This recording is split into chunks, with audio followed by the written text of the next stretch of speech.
Hello my dear wife കൊണ്ടാട്ടി എന്താ സംഭവം ഒന്നും മനസ്സിലാവുന്നില്ലല്ലോ. ഒരു റീൽ എടുക്കാൻ വേണ്ടിട്ട് ഇറങ്ങി തിരിച്ചതാണ്. ഞാൻ ഇപ്പഴാ മനസ്സിലാക്കണത് റീൽ എടുക്കാൻ എന്തോ ഒരു കഷ്ടപ്പാടാണെന്ന്. ഇതുപോലെ ഉടായിപ്പാന്നല്ലോ. ഇത് സാരി ഉടുത്തിന്, പിന്നെ സാരി, പിന്നെ ഒരു മുണ്ട്, ഇതെന്താ സംഭവം? ചെരുപ്പ് ചെറുങ്ങ്. ഇത് ആൾക്കാരെ പറ്റിക്കണം പരിപാടി. റീൽ എടുക്കുമ്പോ നമ്മള് ഇത്രയും ഭാഗം നല്ല ഫേസ് മാത്രം ചെയ്യാന്ന് വെച്ചാല് ഫേസിന്റെ ഇത് മാത്രം എടുക്കും. ഇവിടെ ആരും ശ്രദ്ധിക്കുന്നില്ലല്ലോ. അപ്പൊ അതാണ് എന്റെ ഇന്നത്തെ പരിപാടി. ഈ ബ്ലൗസ് ഒക്കെ സ്വന്തമായി തുന്നിയതല്ലേ? അത് തുന്നിയതാ. മുല്ലമാലി ഇതൊക്കെ സ്വന്തമായിട്ട് ഞാൻ. ഇത് പറയില്ല, കള്ളന്മാര് വരും.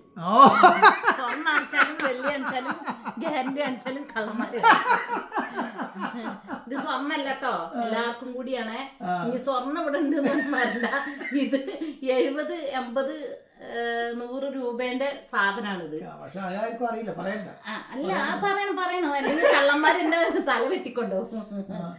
കുറച്ച് ബുദ്ധിമുട്ടുള്ള കാര്യമാണ് റീൽ എടുക്കാന്ന് പറഞ്ഞാല്. അയ്യോ, എത്ര നല്ല ക്യാമറയും നല്ല ക്യാമറ എന്റെ ആൾക്കാരും ഒക്കെ ഉണ്ടെങ്കിൽ എനിക്ക് ഭയങ്കര ഇഷ്ടമാണ് ഈ റീൽ എടുക്കാന്ന് പറഞ്ഞാല്. എന്റെ ലൈഫിൽ നമുക്ക് ഈ ഏജിലും ഇങ്ങനെ റീൽ എടുത്ത്, അത് പൈസ കിട്ടാൻ വേണ്ടിട്ട് മാത്രല്ല കേട്ടോ ഞാൻ റീൽ എടുക്കുന്നത്. അല്ല, അതല്ല, പൈസ കിട്ടിയിട്ടില്ല. അല്ല, നമ്മുടെ ജോലി ഇല്ലാത്തപ്പം നമുക്ക് വീട്ടില് ഒരു ആശ്വാസം, ഇങ്ങനെ റീൽ എടുക്കുമ്പോ ഒരു ആശ്വാസം, ഒരു സന്തോഷം. നമ്മൾ സ്വന്തമായിട്ട് ചെയ്യുന്ന നമ്മൾ സ്വന്തമായിട്ട് എന്തെങ്കിലും ചെയ്യുമ്പോൾ നമുക്കത് സന്തോഷമാണ്. നമ്മളിപ്പോ മറ്റുള്ളവരെ കുറിച്ചോ മറ്റു അയൽവക്കത്തോ അതൊന്നല്ലല്ലോ. നമ്മളെ വീട്ടില് നമ്മൾ റീൽ എടുക്കുന്നു, നമ്മൾ സന്തോഷിക്കുന്നു. പിന്നെ അതിനൊത്ത എൻ്റെ ഹസ്ബൻഡ് ആയതുകൊണ്ടും എൻ്റെ മോളായതുകൊണ്ടും എൻ്റെ കെട്ടിയോനായതുകൊണ്ടും അവളാണ് ഇതിന്റെ എഡിറ്റിംഗ്. പിന്നെ അവളെയും പറഞ്ഞിട്ട് കാര്യമില്ല, അവൾക്ക് ഒത്തിരി ജോലിയുണ്ട്. ജോലി ഇല്ലാത്തപ്പോ രാത്രി 1 മണിക്കൊക്കെ വന്നിട്ട് എനിക്ക് ചെയ്തു തരുന്നുണ്ട്. അതിന് ഞാൻ അവൾക്കൊരു ക്രെഡിറ്റ് കൊടുക്കാണ്. അതുകൊണ്ട് ചില ദിവസങ്ങളിൽ റീൽ എടുക്കാൻ കുറെ താമസിക്കുന്നത്. എനിക്ക് അങ്ങനെ വലിയ അഭിനയിക്കാൻ അറിയില്ല, പക്ഷെ എന്നെ കൊണ്ട് പറ്റുന്ന വിധത്തിൽ ഞാനും ചെയ്യുന്നുണ്ട്. അണ്ണാനെ കൊണ്ട് സോറി, എനിക്ക് പറ്റുന്നില്ല. അതെ, എന്റെ ഹസ്ബൻഡ് ആഗ്രഹമുണ്ട്, പക്ഷെ വരുന്നില്ല. ഞാൻ പറയും ലാലേട്ടനെ കണ്ടുപഠിക്കുന്നു പറയും ചിലപ്പോ. അപ്പൊ ഒരാളെ തർജ്ജമ ചെയ്യല്ല. ഞാൻ വീട്ടിലിരിക്കുമ്പോ ടെൻഷൻ അടിക്കണ്ടല്ലോ. ഞങ്ങൾ ഇന്ന് 3 ആളും വീട്ടിലുണ്ട്. അപ്പൊ ഞാൻ പറഞ്ഞു എനിക്ക് കുറച്ച് റീൽ എടുക്കണം, പോസ്റ്റ് ചെയ്യണം.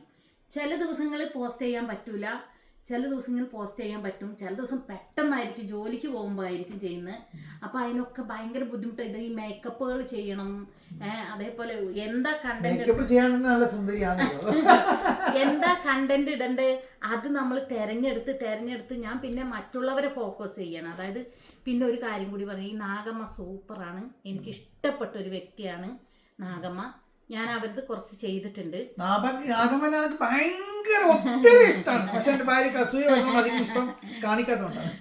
നല്ല ഒരു സ്ത്രീയാണ്. അവരുടെ കാര്യങ്ങൾ ചെയ്യുന്നുണ്ട്, മുന്നോട്ട് പോകുന്നുണ്ട്. അപ്പൊ ഇതാണ് റീലിന്റെ ബുദ്ധിമുട്ട്. ഒന്ന് കാണിച്ചു തരാം. ഇത് കണ്ടോ, ഞാൻ ആദ്യം ഒരു റീലെടുത്ത് മുണ്ടെടുത്തിട്ട് പിന്നെ ഒരു റീൽ എടുക്കണം, സാരി ഇങ്ങനെ വെച്ചിരിക്കുന്നത്. ഇങ്ങനെ ആരെങ്കിലും ചെയ്യുന്നവരുണ്ടെങ്കിൽ ഒന്ന് പറയണേ. മുഖം മാത്രം റീലെടുക്കുമ്പോ സാരിന്റെ. ഓക്കെ, അപ്പൊ ഇതാണ് എന്റെ ഇന്റർവ്യൂ. അപ്പൊ ജോലി സമയത്ത് ജോലി ഇല്ലാത്തപ്പം വീട്ടില് എല്ലാവരും എൻജോയ് ചെയ്യുക, മക്കളായിട്ട് റീലെടുക്കുക, പുറത്തു പോവുക, ഭക്ഷണം കഴിക്കുക. ഭർത്താവിന് അധികം നിർബന്ധിക്കരുത്, പറ്റുന്നവർ ചെയ്യിപ്പിക്കും അല്ലേ? അതിന്റെ ശക്തി ഓരോ കഴിവല്ലേ. എനിക്ക് അത്ര കഴിവില്ല, ഞാൻ സമ്മതിച്ചു. എനിക്ക് കുറച്ച് ഞാൻ പറയും കഴിവ് നമ്മൾ പുറത്ത് കൊണ്ടുവരിക, അത്രേ ഉള്ളൂ. ഓക്കെ, അപ്പൊ ഞങ്ങൾ റീൽ എല്ലാരും കാണുക. Thank you. Don't ever give up. Keep trying and you will become perfect one day. Not perfect but nearly perfect. You can do it. നമ്മള് കുറച്ച് ഇമ്പ്രൂവ് ആയിട്ടുണ്ടല്ലേ? യെസ്. ശരി, താങ്ക് യു. Okay, by.